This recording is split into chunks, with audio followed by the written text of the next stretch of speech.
Welcome to K7 media.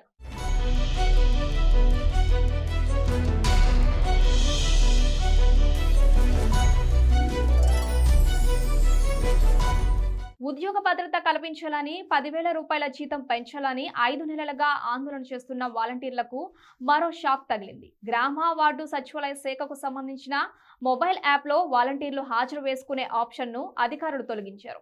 వారం కిందటి వరకు ఈ సదుపాయం ఉండగా మంత్రి వీరాంజనేయ స్వామి వాలంటీర్లు వ్యవస్థలో లేరని ప్రకటించాక పూర్తిగా ఆప్షన్ను తీసేసినట్లు ఆ సంఘం ప్రతినిధులు తెలిపారు.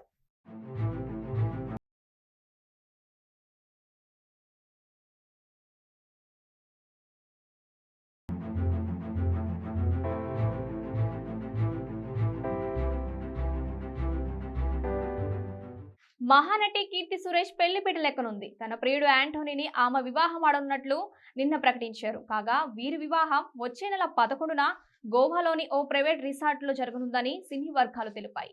అయితే దీనిపై క్లారిటీ రావాల్సి ఉంది. కీర్తి నటించిన బేబీ జాన్ ఓ తమిళ చిత్రం విడుదలకు సిద్ధంగా ఉన్నాయి.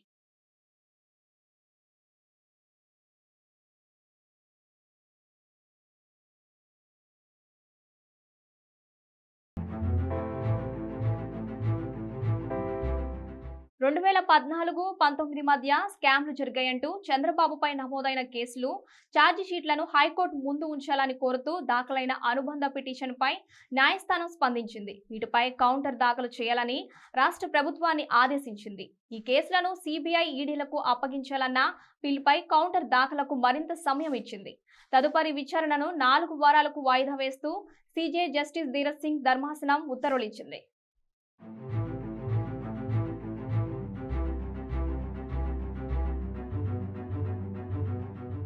దేవికినందన వాసుదేవ చిత్ర బృందం నేడు విజయవాడ రానున్నారు. చిత్ర హీరో గల్లా అశోక్ తో పాటు ఈ చిత్రంలో నటించిన పలువురు ఈ రోజు సాయంత్రం 5 గంటలకు విజయవాడ చేరుకుంటారని కార్యక్రమ నిర్వాహకులు ఒక ప్రకటన విడుదల చేశారు.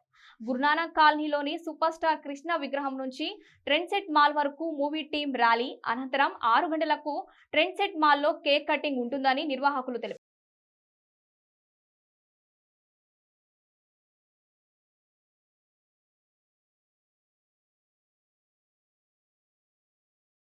లక్షల మంది రైతుల ఖాతాల్లోకి ఈ నెల 30న డబ్బులు జమ చేస్తామని మంత్రి తుమ్మల నాగేశ్వరరావు ప్రకటించారు. రైతు సంక్షేమంపై సీఎం రేవంత్ చిత్తశుద్ధితో ఉన్నారని చెప్పారు. వచ్చే ఏడాది నుంచి రైతు బీమాను అందుబాటులోకి తీసుకొస్తామని తెలిపారు.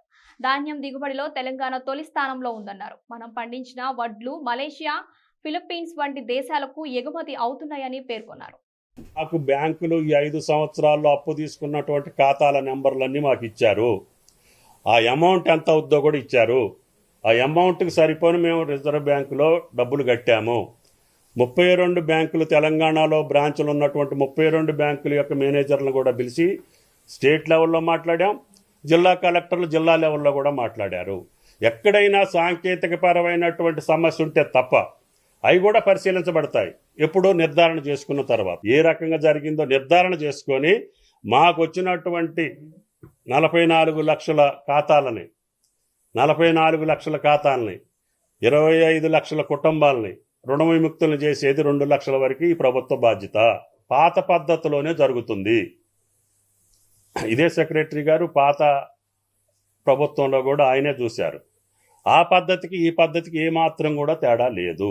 రైతుకి ఐటీ ట్యాక్స్ ఉండదు. ఎవడన్నా వ్యాపారస్తుడు వచ్చి నాది నేను రైతు అని దొంగతనంగా పెడితే ఆడి ట్యాక్స్ పేయర్ అనుకోండి. We are not giving. జనసేన నేత నాగబాబును రాజ్యసభకు పంపే ప్రయత్నాల్లో డిప్యూటీ సీఎం పవన్ ఉన్నట్లు తెలుస్తుంది. రాష్ట్రంలో ఖాళీ అయిన 3 స్థానాల్లో ఒకటి తమకు కేటాయించాలని కోరినట్లు సమాచారం. ఢిల్లీ పర్యటనలో ఎన్డీఏ పెద్దలతో ఇదే విషయాన్ని ప్రస్తావించారని టాక్. కాగా లోక్సభ ఎన్నికల్లోనే అనకాపల్లి నుంచి నాగబాబు పోటీ చేయాలని భావించిన కూటమి సీట్ల పంపకాల్లో ఆ స్థానం బీజేపీకి వెళ్ళింది. దీంతో ఆయనను రాజ్యసభకు పంపాలని పవన్ భావిస్తున్నారు. ప్రభుత్వ పాఠశాలలు, గురుకుల్లో వరుస ఫుడ్ పాయిజన్ ఘటనల నేపథ్యంలో ఫుడ్ క్వాలిటీపై స్పెషల్ డైవ్స్ చేపట్టాలని ప్రభుత్వం నిర్ణయించింది. ఫుడ్ ప్రిపేర్ చేసే ముందు వంట పూర్తయ్యాక చెక్ చేయనున్నారు. ఇందుకోసం పాఠశాల స్థాయిలో విద్యార్థులతో ప్రత్యేకంగా మానిటరింగ్ టీమ్స్ వేయనున్నారు. బియ్యం, పప్పులు, నీళ్లు, కూరగాయలు, ఇతర సామాగ్రిని కమిటీ సభ్యులు పరిశీలిస్తారు.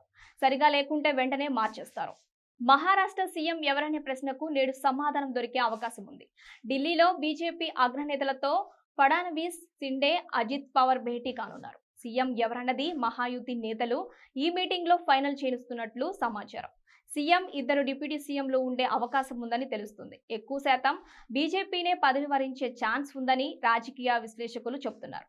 23న ఎన్నికల ఫలితాలు రాగా 5 రోజులుగా సీఎం ఎవరైనా ఉత్కంఠ కొనసాగుతూనే ఉంది. తనకు చాలా ఐటమ్ సాంగ్స్ ఆఫర్ వచ్చినట్లు హీరోయిన్ శ్రీలీల తెలిపారు. వాటికి నో చెప్పి పుష్ప 2లో చేసేందుకు అంగీకరించినట్లు రోబిన్ హుడ్ మూవీ ఈవెంట్ లో చెప్పారు. ఇది యావరేజ్ ఐటమ్ సాంగ్ కాదన్నారు. సినిమా విడుదలయ్యాక అదేంటో తెలుస్తుందన్నారు. కాగా ఈ పాటకు సమంత మద్దతు ఇవ్వడం సంతోషంగా ఉందని చెప్పారు.